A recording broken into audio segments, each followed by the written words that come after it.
प्यारे बच्चों, आप सभी को जय हिंद। जैसा कि आप सभी को पता है, नेवी एसएसआर और मेडिकल असिस्टेंट 2025 का एग्जाम आपका 25, 26 और 27 मई को है। तो मैं आप सभी के लिए 10 मिनट का ग्रामर का शो लेकर आ रहा हूं और ये उस शो का तीसरा शो है। जी आप बिल्कुल सही सुन पा रहे हैं। आज मैं 10 मिनट में एडजेक्टिव आपका पूरा समाप्त करने वाला हूं। कॉपी पेन लेकर बैठिएगा, जबरदस्त तरीके से एक एक प्रश्न को हम लोग करने वाले हैं। तो आइए शुरू करते हैं। पहला प्रश्न आपके स्क्रीन पर है कि मनु इज देन सोना। मनु ज्यादा बुद्धिमान है सोना की तुलना में। तो आपने जैसे ही देन देखा, आपको तुरंत याद आया कि साहब ये तो कंपैरेटिव डिग्री होगा, ये तो कंपैरेटिव डिग्री होगा। और कंपैरेटिव डिग्री में आपने क्या पढ़ा है कि या तो ईआर फॉर्म आएगा या फिर मोर का प्रयोग आप करते हैं। तो देखिए भाई, वाइज का कंपैरेटिव डिग्री क्या होता है? आप कहेंगे वाइजर होता है। तो यानी कि यहां पर ऑप्शन क्या होगा? B for ball is the right answer. B आपका बिल्कुल सही जवाब हो जाएगा। अगले प्रश्न पर बढ़ते हैं। Ravi is than intelligent. Ravi ज्यादा बुद्धिमान है स्ट्रॉन्ग की तुलना में। अब आपको बताना है कंपैरेटिव डिग्री है स्ट्रॉन्गर, स्ट्रॉन्ग, मोर स्ट्रॉन्ग या द स्ट्रॉन्गर। अब ध्यान से समझिएगा, यह प्रश्न आपका बहुत महत्वपूर्ण है। यहां पर जो आंसर होगा वो होगा मोर स्ट्रॉन्ग। आप कहेंगे साहब स्ट्रॉन्ग का तो कंपैरेटिव डिग्री स्ट्रॉन्गर होता है। अब एक बात मैं आपसे पूछ रहा हूं, यहां पर एक व्यक्ति की दो क्वालिटी के बीच में तुलना की जा रही है। दो व्यक्तियों की क्वालिटी के बीच में तुलना नहीं है, एक व्यक्ति की दो क्वालिटी के बीच में तुलना है। तो रूल क्या कहता है कि जब एक व्यक्ति की दो क्वालिटी के बीच में तुलना कराई जाती है तो उस कंडीशन में प्यारे बच्चों कंपैरेटिव डिग्री में आप मोर का प्रयोग करते हैं।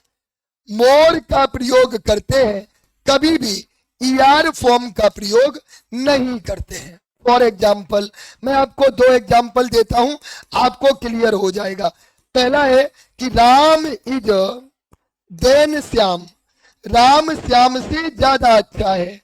दूसरा मैंने लिखा राम इज देन इंटेलिजेंट। अब मैं आपसे एक बात पूछ रहा हूं, यहां पर सिंपल सी बात बता दो, कहां पर आप बेटर लगाएंगे और कहां पर आप मोर गुड का प्रयोग करेंगे? बहुत प्यारा सा प्रश्न मैंने आपसे पूछा है और प्यारा सा उत्तर आप सभी को देना है। अब जरा ध्यान से समझना, यहां पर दो व्यक्ति हैं, एक तो राम और दूसरा श्याम, दो के बीच में तुलना हो रही है। तो क्या लिखोगे? Ram is better than Shyam.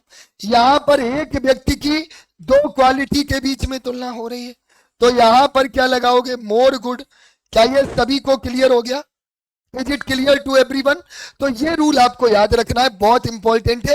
एक व्यक्ति की दो क्वालिटी मतलब आप केवल मोर का यूज करते हो, कभी भी यार फॉर्म का प्रयोग नहीं करते हो।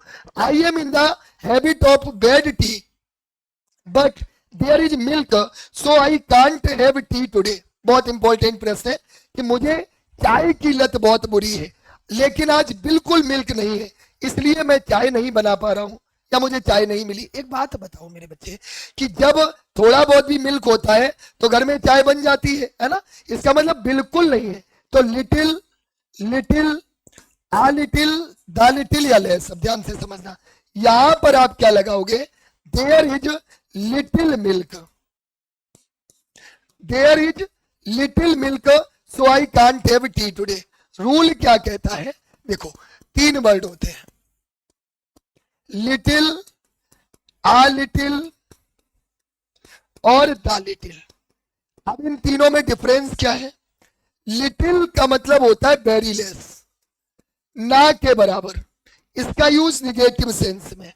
आ लिटिल मतलब होता है सम, मतलब कुछ, और द लिटिल मतलब होता है मोर देन सम, कुछ से भी ज्यादा, या आप कह सकते हो इनफ, जो चीज पर्याप्त हो। अब मैं आपको इसका एक बहुत जबरदस्त रूल बता रहा हूं। एक, दो, तीन पॉट बना दिए और इसमें मैंने पानी भर दिया। अब प्यारे बच्चों आपको यह बताना है कहां पर आप लिटिल लगाओगे, कहां पर आ लिटिल और कहां पर द लिटिल। देखो यहां पर देखोगे लगभग 70% भाग है द लिटिल, 20% 10% लिटिल, यहां पर आ लिटिल। मुझे लगता है अब आप जिंदगी में नहीं भूलोगे। क्लियर? तो यही little a little the little में डिफरेंस होता है। I was very thirsty, I want and wanted to drink water, I saw a glass of water, there was little water,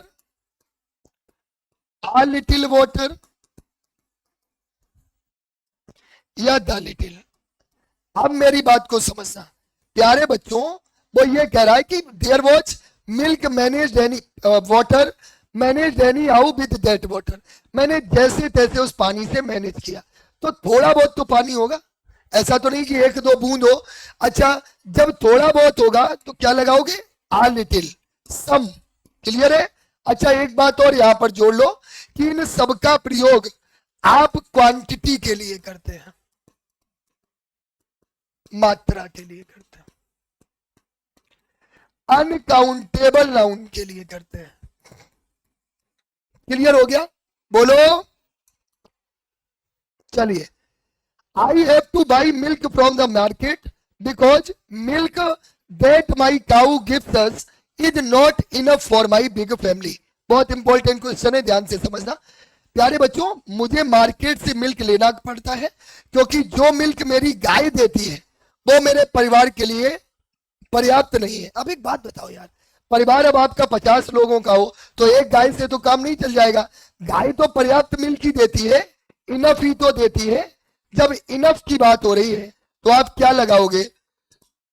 यहां पर मेरे बच्चे आप ऑप्शन डी का प्रयोग करोगे, यानी the little will be the right answer. Clear हो गया? चलो अगले पर आओ। There is man who want to kill you, so I think there is no need of police protection to you. बहुत कम लोग ऐसे हैं, ना के बराबर ऐसे लोग हैं जो तुम्हें मारना चाहते हैं, तो तुम्हें पुलिस प्रोटेक्शन की जरूरत नहीं है। क्या लगाओगे? यहां पर आप फ्यू का प्रयोग करोगे। अच्छा अब यहां पर यह भी समझ लो, फ्यू का मतलब होता है वेरी लेस, ना के बराबर, निगेटिव सेंस। आ फ्यू मतलब सम, द फ्यू मतलब इनफ, जो पर्याप्त हो। अच्छा इन सब का यूज आप नंबर के लिए करते हैं, संख्या के लिए।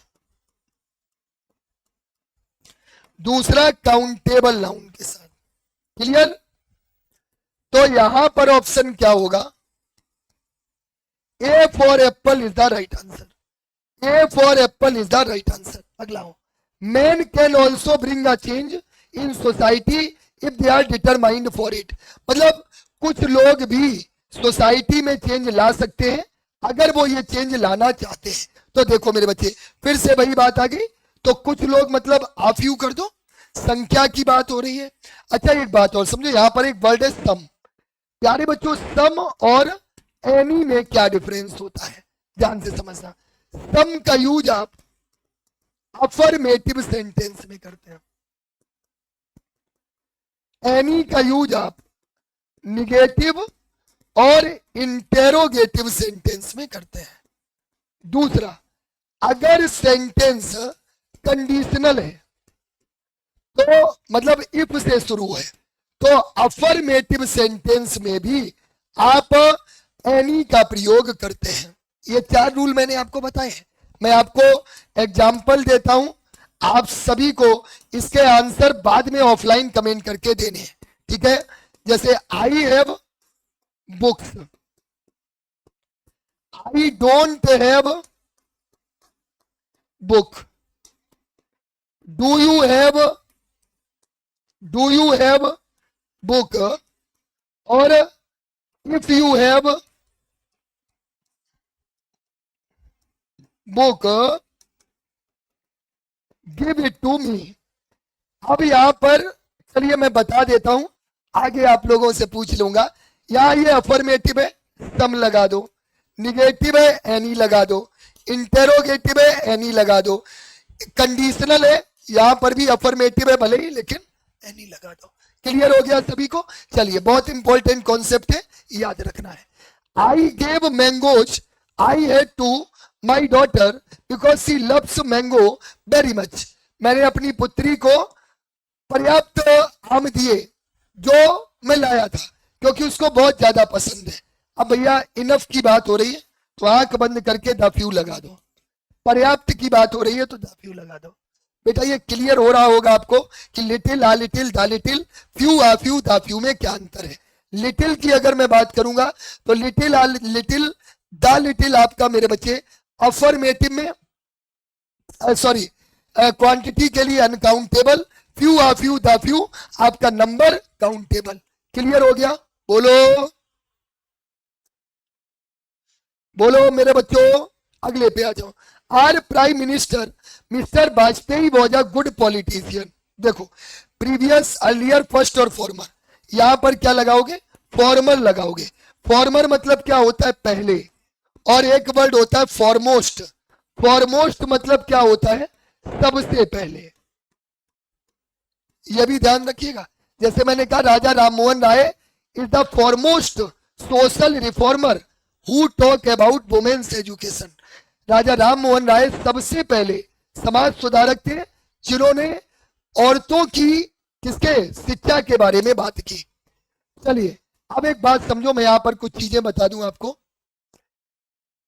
एक होता है लेटर, एक होता है लेटर, एक होता है लेटेस्ट, एक होता है फार्दर, एक आपका होता है फर्दर, एक आपका होता है नियर नियर नियरेस्ट, और एक आपका होता है नेक्स्ट। एक क्वेश्चन आएगा जरूर यहां से।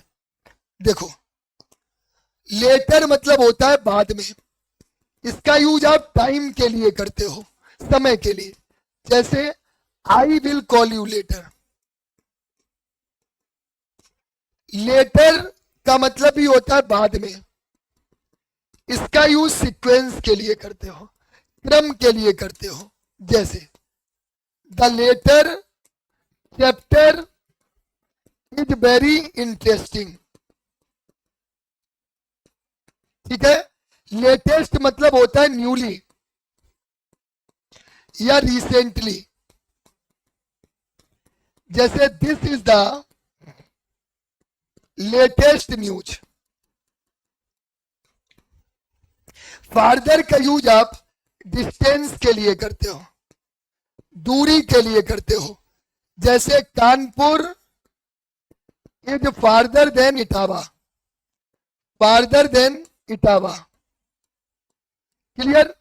फर्दर मतलब होता है इन एडिशन टू। जैसे I have no further information, मेरे पास कोई भी अतिरिक्त जानकारी नहीं है। नियरेस्ट मतलब होता है शॉर्टेस्ट डिस्टेंस, सबसे कम दूरी। जैसे where is the nearest post office, nearest post office सबसे पास वाला पोस्ट ऑफिस का क्या है। नेक्स्ट का use of sequence one after another, एक के बाद दूसरा, एक के बाद दूसरा। जैसे my house is next to my uncle's house, मेरा घर मेरे अंकल के घर के बाद है। तो ये मैंने 2, 2, 4, 2, 6, 7 ये रूल बताए हैं। 200% एक क्वेश्चन यहां से आएगा, ये मैं लिख के दे रहा हूं नेवी एसएसआर या नेवी एमआर में। ठीक है भैया? सॉरी नेवी मेडिकल असिस्टेंट में। अच्छा एक चीज मैं आपको और जोड़ना चाहूंगा, हालांकि ये एडजेक्टिव का रूल है लेकिन मैं ये पिछली वीडियो में बताना भूल गया था तो इसलिए बता रहा हूं। अगर कोई वर्ड आई ओ आर से इंड हो, जैसे सीनियर, जूनियर, सुपीरियर, इन सब से इंड हो, तो इनके साथ में आप टू का प्रयोग करते हैं, देन का नहीं करते हैं। या कहीं पर भी प्रिफर और प्रिफरेबल दिया हो तो इसके साथ भी टू लगाते हैं। जैसे I am senior to you होगा, देन यू नहीं होगा। I prefer coffee, than tea नहीं होगा, क्या होगा? टू टी होगा। क्लियर? तो आज के लिए मेरे बच्चों इतना ही। इस वीडियो में मैंने कोशिश की कि एडजेक्टिव, सॉरी, हाँ ये एडजेक्टिव ही था, सॉरी सॉरी सॉरी सॉरी, ठीक है बच्चों, ठीक है ठीक है, वेरी गुड वेरी गुड, ठीक है, ये आपका एडजेक्टिव ही था। तो ये यहाँ पर मैंने कोशिश की कि एडजेक्टिव के ज्यादातर क्वेश्चंस आपको बताऊं, ज्यादातर कॉन्सेप्ट बताऊं। निश्चित रूप से एक प्रश्न यहाँ से पूछा जाता है। बने रहिए हमारे साथ इसी तरह की वीडियो के लिए, और चैनल को सब्सक्राइब जरूर करें, और मेरे बच्चे द लीडर एजुकेशन है प्ले स्टोर से जरूर डाउनलोड करें। थैंक यू, जय हिंद जय भारत।